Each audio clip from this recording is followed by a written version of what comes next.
Hi guys, welcome to Comfort Life channel. I hope you're doing great, and in this video today we are preparing a very simple recipe for DIY calamine lotion. Calamine lotion might be a real life savior, especially if we have kids and if we like to explore outdoors, go hiking. This is the lotion that can help us from everything, from sunburn to the itchy bug bites and even poison ivy. Preparing calamine lotion is really a great idea because we don't really have to expose ourselves to the worrisome chemicals in the store-bought brands. First, let's see how we can prepare this great lotion. I'm pretty sure you have all the ingredients on hand already. Let's see how we can prepare this wonderful lotion. Before making the lotion, I need to make sure that I say here that we need to use everything for this project, like the bowls, the storing containers, and the spoons. Mix everything up. Everything has to be non-metal because it can react with ingredients and will simply cause them to lose their effectiveness. So that's really important. I will start by mixing the dry ingredient first, and that would be 1 tablespoon of baking soda, 1 tablespoon of bentonite clay. So let me put the baking soda in first. 1 tablespoon. I will wipe the spoon so no baking soda gets into the bentonite clay. And this is the bentonite clay. I always have one on hand because it's great for making DIY masks. So let's put another tablespoon. The next ingredient would be sea salt. We shall need another tablespoon of sea salt, and if you happen to have coarse sea salt, you could just blend it in the spice mixer, this grind it in the grinder, the coffee grinder. So we shall need another tablespoon of that. Now we'll need to mix all the ingredients. Now our goal is to add the liquid part to make sure the paste looks creamy. I would start by adding apple cider vinegar. It will get a little foamy because of the reaction with the soda, and we shall need another tablespoon of apple cider vinegar. With apple cider vinegar, it's very important to get something raw, unfiltered with the mother, preferably organic. The Bragg's is a good choice, but I actually discovered the trade market option. It's cheap and I like it. So let me put 1 tablespoon. It doesn't really go very fast, but that's not a bad thing. And here is the tablespoon. So see, it becomes foamy, no big deal. It's going to go away. Just mix everything up.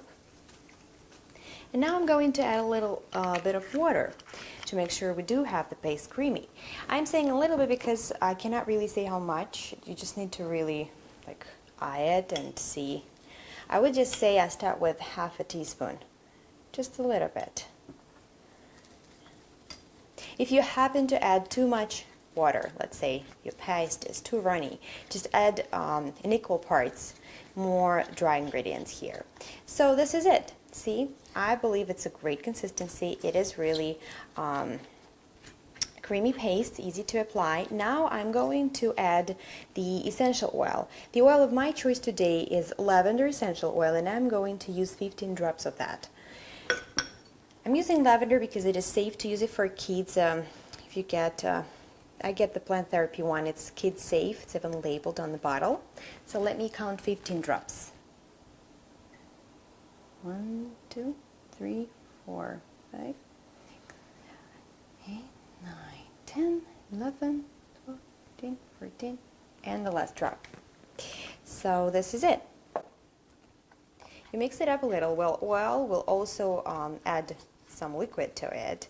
So again, start slow with the water. So this is it. This is really perfect.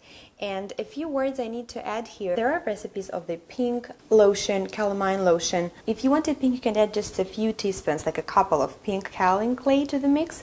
But if you don't happen to have it in hand, that's really not a big deal. I could also give you another option. Let's say you could, as far as the liquid, instead of water, you could use witch hazel, and you could always even switch the apple cider vinegar for witch hazel if you want to. Witch hazel has really cooling effect. It reduces the irritation. There is also a great recipe of infused witch hazel, of rose petals infused witch hazel. That will also add the great benefits to the lotion, because rose petals, they could be used as an astringent, and they have skin soothing properties. I would also recommend to add glycerin to the recipe. For this amount you would need like 1/4 teaspoon, but it is of course optional. What glycerin does, it makes the lotion a little smoother and softer, and it traps in the moisture and also draws the moisture to your skin.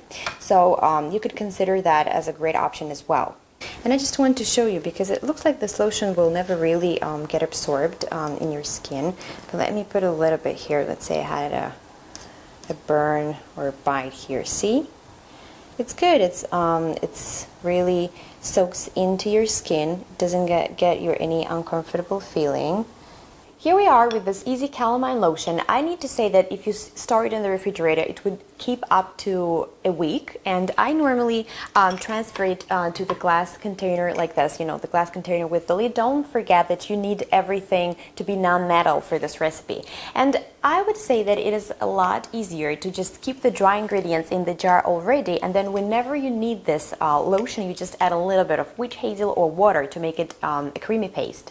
I also wanted to go through with all the ingredients we've used for this recipe so we could know why we're actually using them and why they could be so beneficial. So let's start with the bentonite clay. Well, bentonite clay is a base used for many dermatologic formulas, and it has been proven to really increase the healing of the wounds. It also acts as a shield against the organic substance found in many plants like poison ivy and also poison oak. So once, let's say you've been unfortunately exposed to any of these plants and you apply bentonite clay right after, it will draw out the oil thanks to its unique way of binding elements. The next ingredient, let's talk about baking soda. Baking soda, as we know, it's alkaline, which is opposite to acidic, and if let's say we have a bug bite or something of the like, it's higher in the acidity. So by applying the baking soda, we reduce that acidity and also relieve that uncomfortable itchiness and irritation. The next ingredient we were using was the sea salt. While we are using it because it can remove the dead skin cells, the dye in dead skin cells, and reduce the swelling. It will also reduce the inflammation and the itchiness.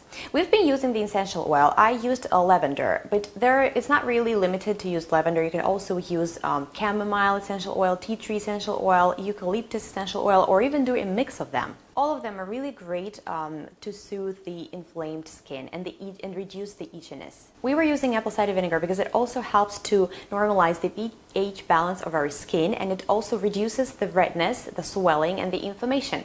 Well, there was also an optional ingredient as kaolin clay. This type of clay is really especially good for the sensitive type of skin, and you might even use it pink because you want to add that pink color to the lotion. It might really do the trick sometimes when you want to apply something on your baby's skin and the gray color lotion doesn't really seem that appealing, and some babies don't want that to be applied, so pink color might really do the trick here. But that ingredient is absolutely optional. So the next time you have bad rash or have a very itchy bug bite or a sunburn or, God forbid, poison ivy, you will have this calamine lotion on hand. It will really give you almost instant relief. You would know that this is natural and it is really safe to apply it to your skin, to your baby's skin. So it is really worth the effort to make one. I hope you guys liked this video. Now you know how to prepare DIY calamine lotion. I hope you would make one and it will really help you whenever you need it. If you guys like this video, please put the thumbs up, subscribe to my channel. I wish you to stay very happy. I wish you to enjoy every single day of your life. Don't forget to be kind to people, be kind to yourself, love yourself, try to be positive, and I will definitely see you in my next video.